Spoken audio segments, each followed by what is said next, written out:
만나기로 작정하고 간절히 기다리는 성도 여러분의 삶에 하나님의 무한하신 축복이 함께 하시길 예수님의 이름으로 축원합니다.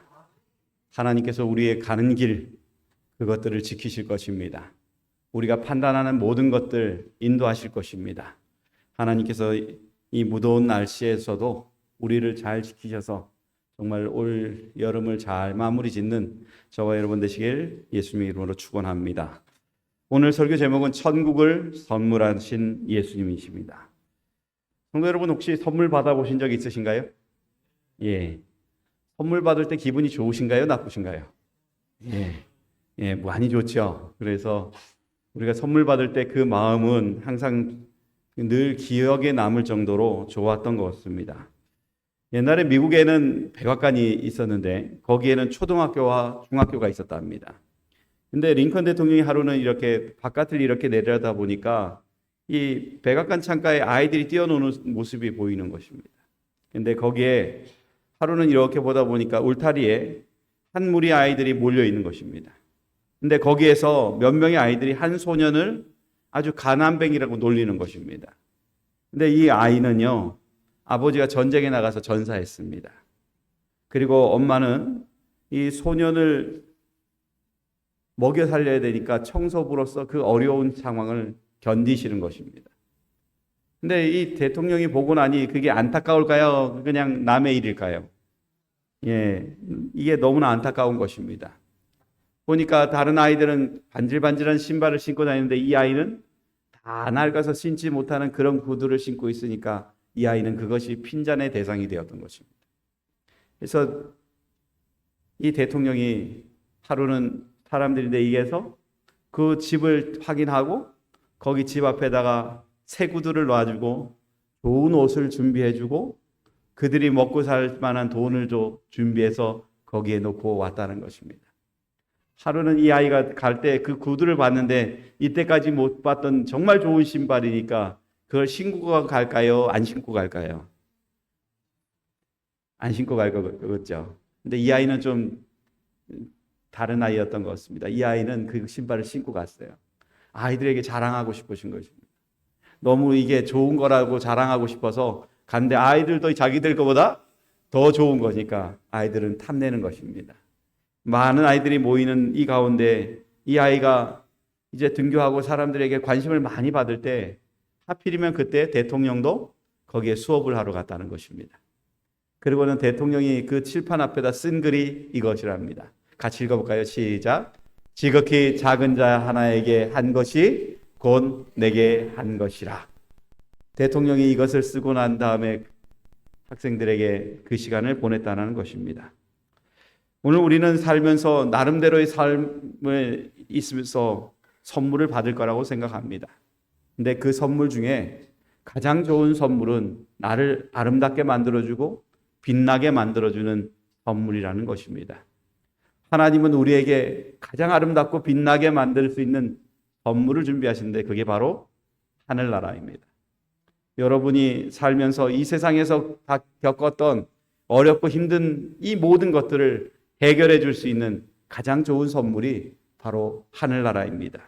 그래서 성경 본문엔 이렇게 말합니다. 같이 읽을까요? 시작. 너희는 마음에 근심하지 말라. 하나님을 믿으니 또 나를 믿으라.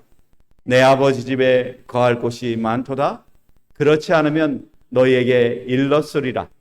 내가 너희를 위하여 처소를 예비하러 가노니 가서 너희를 위하여 처소를 예비하면 내가 다시 와서 너희를 내게로 영접하여 나 있는 곳에 너희도 있게 하리라. 이 성경절은 재림교인들이 참 좋아하는 성경절 중에 하나입니다. 이걸 볼 때마다 사람들에게 얘기할 때 참 자부심을 갖고 얘기합니다. 여러분, 이렇게 힘든 어려움이 있었더라도 하나님께서 약속하셨으니 여러분에게 반드시 하늘나라가 올 것입니다. 그러니까 이 고난이 있더라도 이겨나가십시오라고 말을 합니다. 근데 여러분, 이 성경절이 쓰여지기 전에 우리가 앞장을 보게 되면 이 이야기와는 전혀 상반되는 이야기를 경험합니다. 바로 예수님께서 이제 곧 십자가에 돌아가시는 장면 바로 전에 우리는 처음 만나는 게 가룟 유다를 만납니다. 요한복음 13장 21절에 예수님께서 성만찬 중에 하시는 말씀이 있지요. 같이 제가 읽어드리겠습니다.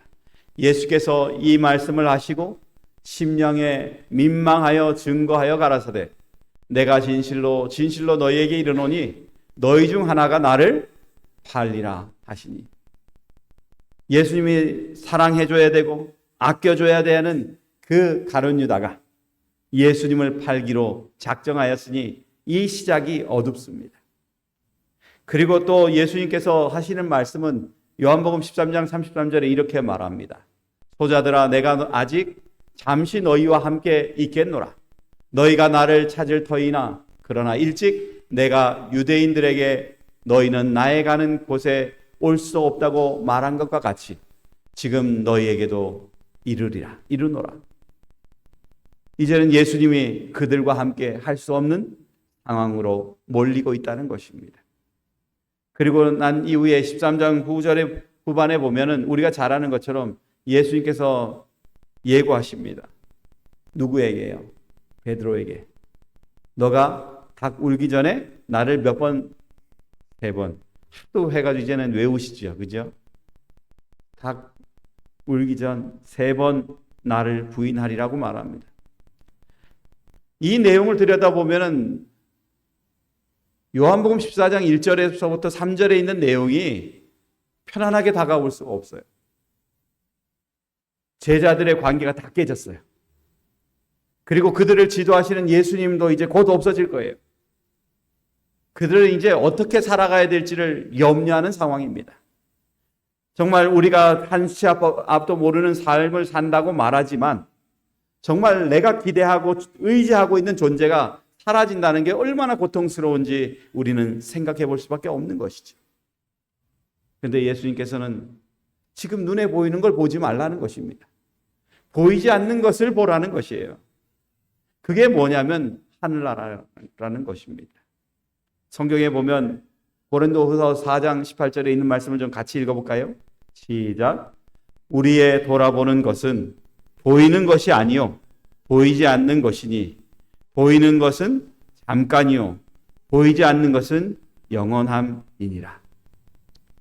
보이는 것은 뭐라고요? 잠깐이래요. 근데 보이지 않는 건 영원하다는 것입니다. 제자들은 지금 예수님을 잃을 수도 있지만은 그 이후에는 예수님이 그들과 영원히 계실 수 있다는 것입니다. 지금 우리가 고난을 당하는 건 잠깐이지만 저 하늘나라에서 예수님과 거하는 그 모든 것은 영원하다는 것입니다. 저는 그 나라를 여러분이 가시기를 간절히 기도합니다. 그곳에 가셔서 정말 이 세상에 살면서 아무리 좋아 보였던 것보다 하늘나라 가면 더 좋아 보이는 것이 있기 때문에 그것으로 다 보상받을 수 있기 때문에 그 나라를 우리는 가야 되는 것입니다. 그래서 예수님은요, 우리에게 하늘나라를 선물하셨다는 말이 맞는 것입니다. 하늘나라를 주시는데 우리가 잘 아는 것처럼 우리가 그 하늘나라를 얻기 위해서 노력하는 게 있나요? 여러분들 중에 혹시 삽자루 들고 하늘나라 가서 땅 파셨나요?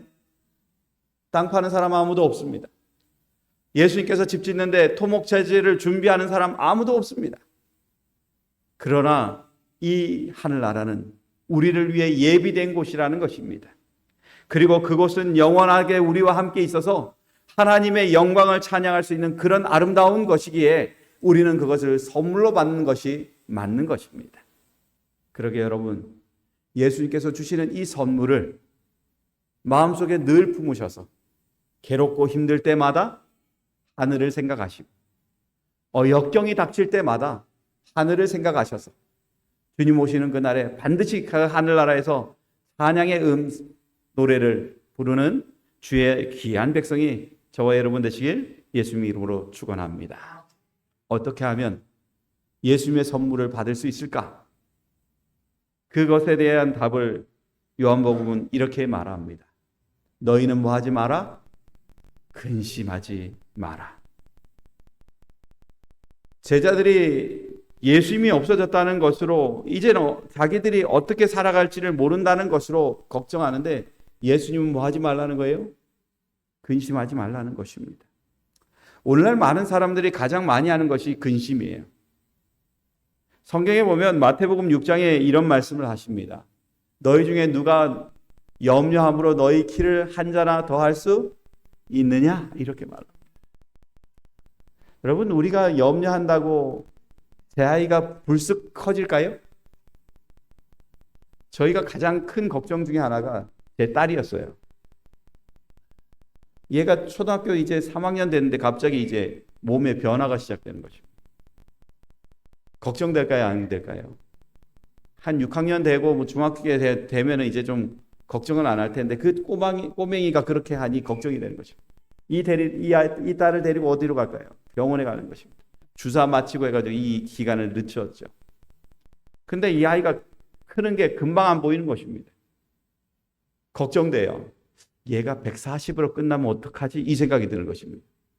그때부터 제 눈에 보이는 건 150 밑에 키를 갖고 있는 이 여성들을 많이 봐요. 내 아이가 저만 하면 어떡하지? 이런 생각을 하는 거예요. 하루라도 염려 안 해본 적이 없어요. 이 염려가 얼마나 많은지요. 근데 인도네시아 가서 한 1년 동안에 얘가 갑자기 쭉 크더라고요. 그러다 보면 어느 날 갑자기 한 4개월 만에 아이를 보면은 애가 커져 있고 또 어느 날 보면은 이제 키가 얼추 저 얼굴 저만큼 이렇게 자라고 있는 것을 보게 됩니다. 염려한다고 그 아이 키가 자랄까요? 안 자랍니다. 이 모든 염려는 우리가 하고 있는 것이죠. 먹고 사는 문제에 대한 염려, 그리고 우리의 가족들에 대한 염려, 한 번도 제 마음에서 떠나지 않는데도 불구하고 우리는 그 염려를 지금도 하고 있는 것입니다. 근데 여러분, 30절에 이렇게 말합니다. 오늘 있다가 내일 아궁이에 던지우는 들풀도 하나님이 이렇게 입히시거든 하물며 너희일까 보냐. 믿음이 적은 자들아. 이렇게 말합니다. 여러분, 우리가 염려한다고 달라질 것이 없다면, 우리가 예수님께서 얘기하신 것처럼 염려할 필요가 없다면 우리는 분명히 예수님께서 근심하지 말라는 말이 얼마나 우리에게 필요한 말인지 생각할 필요가 있습니다.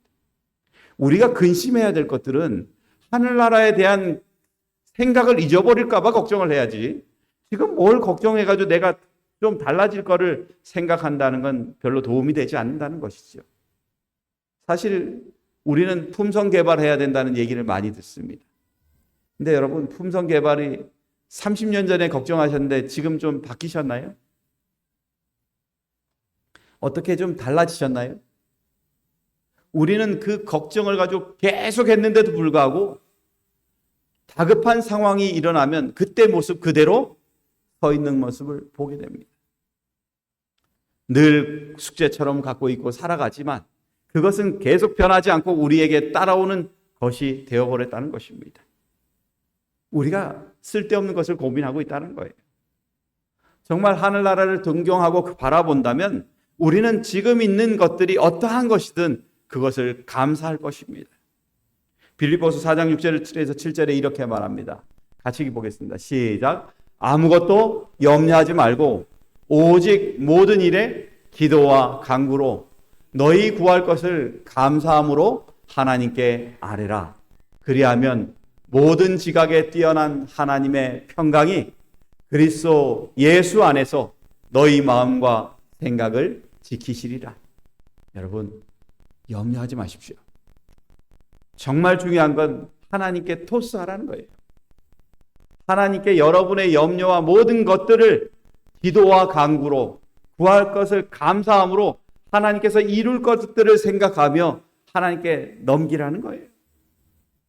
그것들을 넘길 때 우리는 진짜 하나님께서 원하시는 근심하지 않는 사람이 된다는 것입니다. 여러분, 예수님께서 우리에게 끊임없이 얘기하는 건 뭐냐면 내가 짊어졌다는 것이에요. 너희들의 죄에 대해서는 내가 짊어졌다는 거예요. 아담과 하와가 죄 지었을 때 하나님께서 그들에게 너희들 죄값은 너희들이 지고 가 그렇게 하셨을까요? 그렇게 하지 않으셨어요. 창세기 3장 15절에 이런 말씀이 있죠. 같이 한번 읽어보겠습니다. 시작.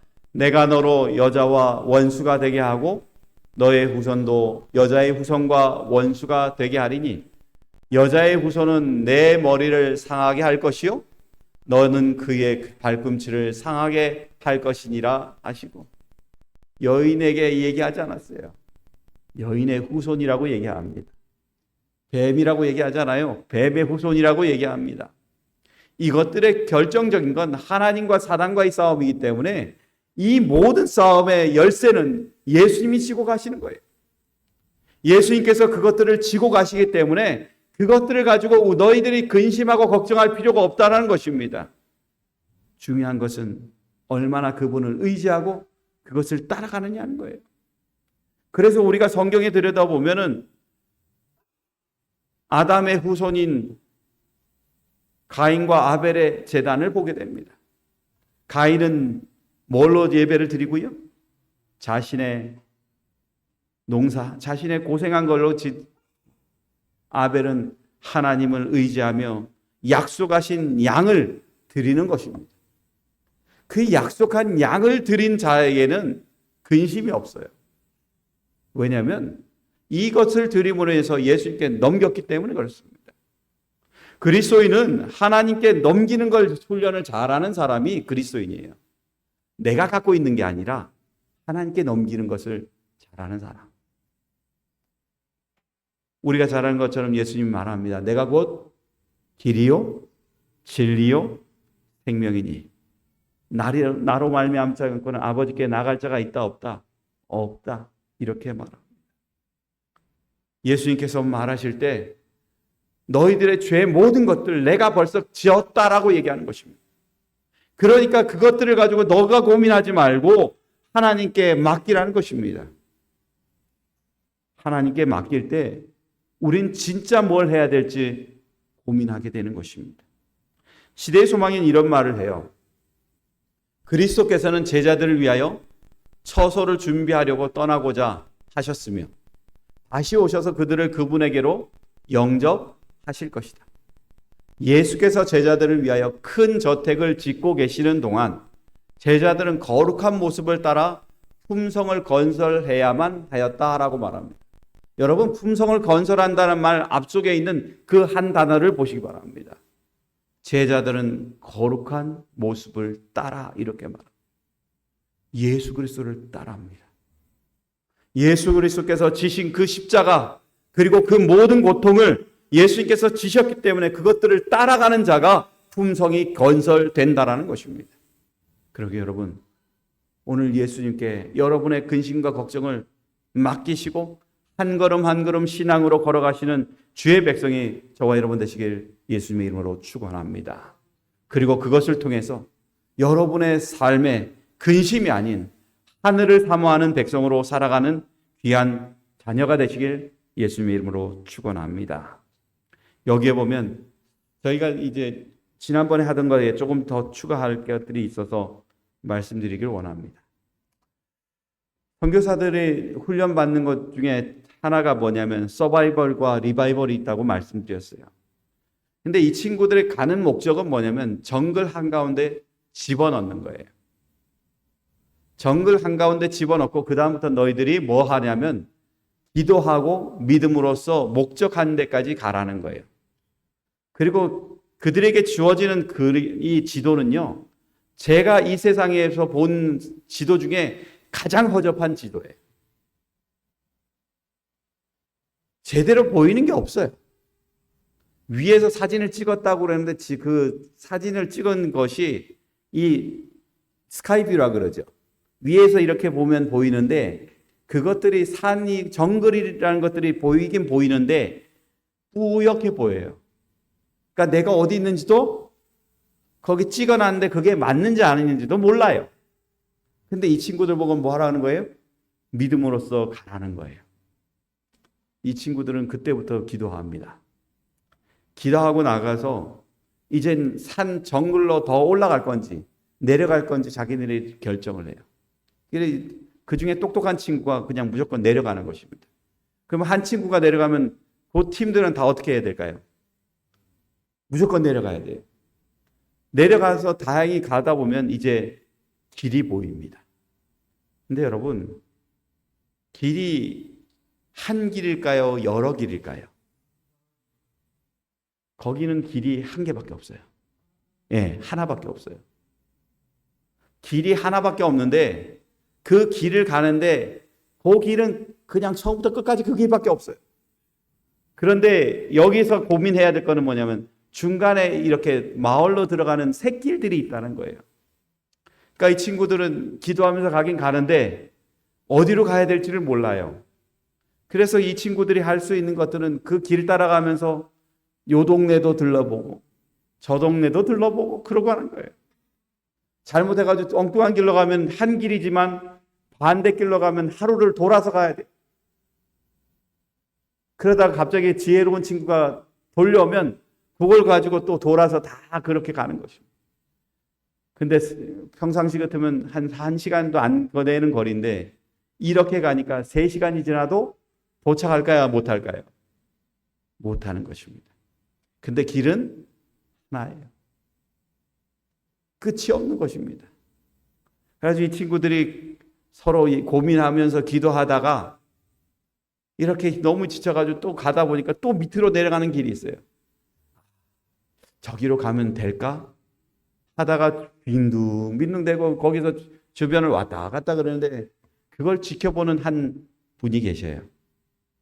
이분이 싱긋었더니만 하는 말이 이 청년인들이 물어봅니다. 자네들 어디 가는가? 예, 우리는 이 교회, 이런 교회를 가야 됩니다. 그러니까 이분이 하는 말이 뭐냐면 언덕만 넘어가. 그러면 바로 그 교회가 보여. 그런 거예요. 그러면서 이분이 얘기하는 거죠. 갈 때는 뭐 하라고 얘기했는데 침묵하고 기도하고 하라고 했는데 이 친구들이 자기 가는 목적지를 말하니까 이분이 얘기해 줬어요. 그러면서 이분이 뒤에 하는 말이 있습니다. 나 그 교회 장로야.